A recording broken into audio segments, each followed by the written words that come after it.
Bonjour tout le monde, j'espère que vous allez bien, Bezrat Hashem. On se prépare pour tout Bishvat. Bezrat Hashem, c'est une fête, c'est quelque chose d'une possibilité de s'élever énormément. Chachamim, ils disent que Moshe Rabbeinu, quand au début on l'appelait Ish Mitzri, et après on l'appelait Isha Elokim. Ça veut dire qu'au début, c'était un homme égyptien, et à la fin de sa vie, on l'appelait l'homme de Dieu. Ça veut dire qu'il arrivait à être tellement misdaker, il s'est tellement purifié qu'il s'est arrivé à faire une ichoud entre le corps et la neshama.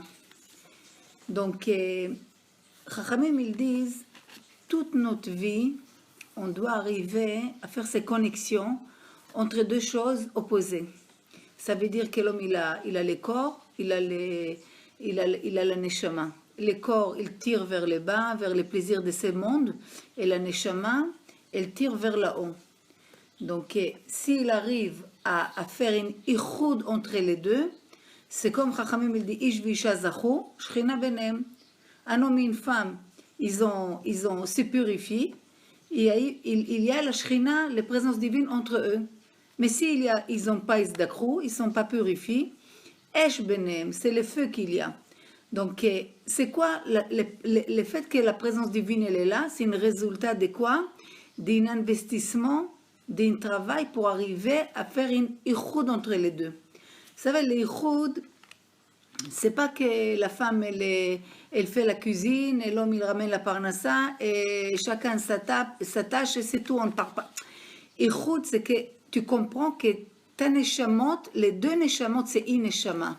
Maintenant que le corps, il y a deux corps, c'est pas un problème, c'est comme un monsieur, il a deux, trois magasins. C'est lui le patron, c'est un patron de même de 10 magasins. Ça veut dire que Ichoud, on met ensemble les deux choses. Donc, Chachamim, il dit Ichoud, c'est une mitzvah. Mitzvah, c'est quoi? C'est tzafta. Tzafta, c'est quoi? C'est connexion entre deux choses qui sont opposées. Donc, Chachamim, il dit, maintenant, Rosh Hashanah, la Ilan, tout Bishvat, c'est Rosh Hashanah, la Ilan. C'est le début, c'est le Ilan, c'est le Gimatria de 91. Le 91, on sait que c'est un chiffre qu'il est des chibourim, des connexions. 91, c'est les deux noms d'Hachem. 26, c'est Yudke Vavke, et Adnout, c'est 65. Yudke Vavke, ça présente toute l'abondance spirituelle qu'il descend sur le monde de là-haut, de Chesed, de Ahava, etc. Et le nom Adnout, qui est 65, nous, on les prononce au moment de la tfila. Lui, c'est comme si c'est l'ustensile qu'il reçoit toute l'abondance qu'il y a de là-haut.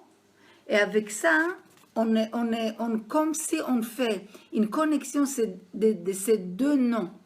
Ça veut dire que les 91, si on veut, c'est comme si il symbole les ichoud, les unités des deux mondes. Comme si une harmonie entre le monde céleste et le monde de Siba.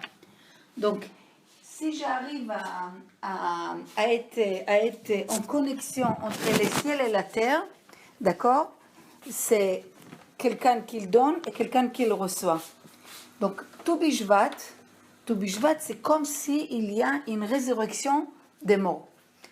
Chachamim, il dit, et Az Ole Asaraf, il y a dans l'arbre des petites, comme des crèmes comme ça qui sortent, la lessive, je ne sais pas les noms, mais c'est comme un crème comme ça qui sort sur l'arbre. Il est tout blanc.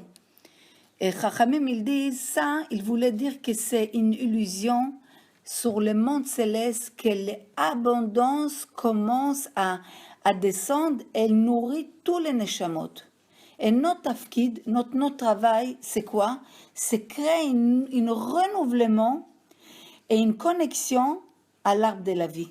Ça veut dire que l'arbre de la vie, l'arbre, il a un c'est spirituel, d'accord, mais l'homme aussi, l'homme, c'est tout ce qu'il y a dans l'arbre, il y a dans l'homme.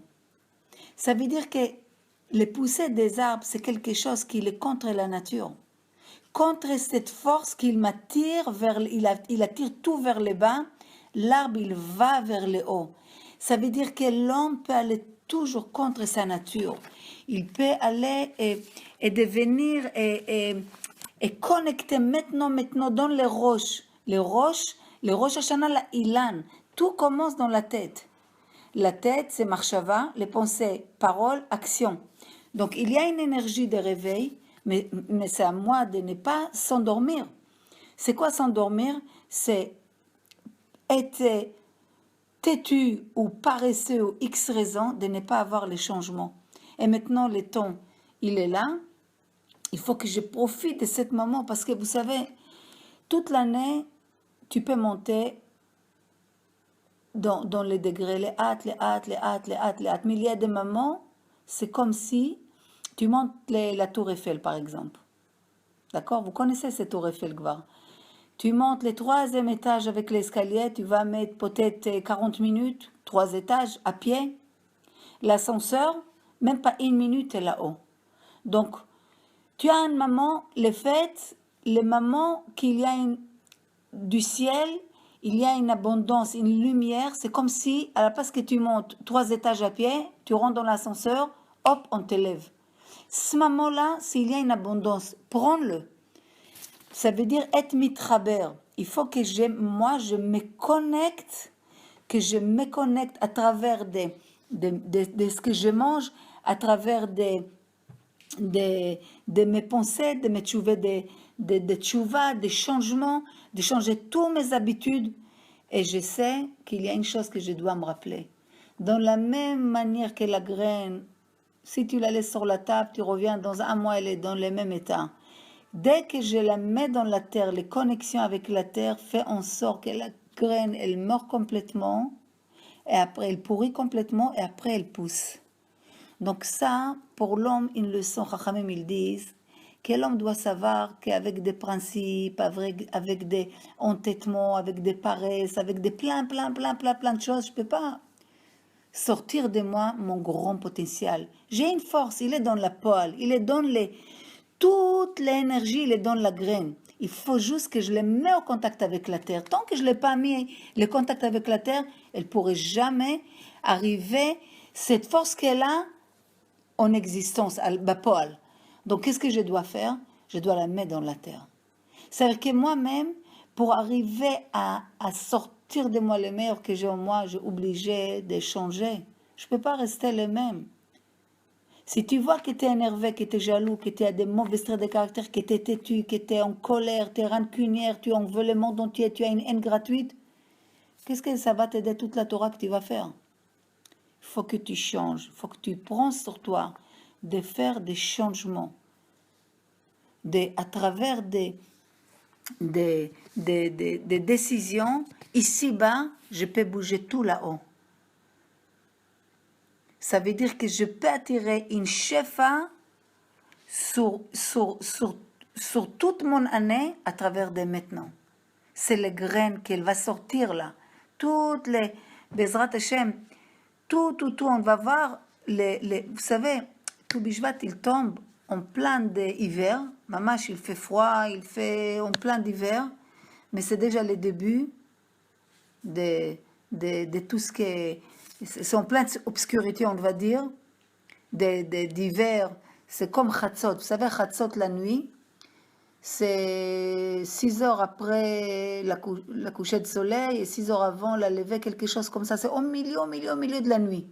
Mamash, une obscurité totale.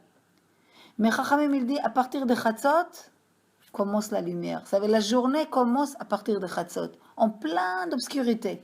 En plein d'hiver. Déjà, on va voir, tu demandes à un agriculteur, en plein d'hiver, il regarde les arbres, il va te dire la qualité des fruits, la quantité, etc. des choses. Donc, tout est maintenant. C'est que si on veut, il faut que on va tirer cette lumière sur nous à travers des de Bezrat Hashem, de toute la fête de Tou Bishvat, à travers de toutes les fruits qu'on va manger. Chaque fruit, il a une nitzot, il a une étincelle spirituelle de Kedusha, que moi je dois se connecter à cette étincelle. À travers d'une bracha, à travers d'une bonne pensée, mais pas s'endormir, il peut se réveiller. Bezrat Hashem, avec une grande siyata d'ishma, on va arriver, si Dieu veut. Yom Tov à tout le monde.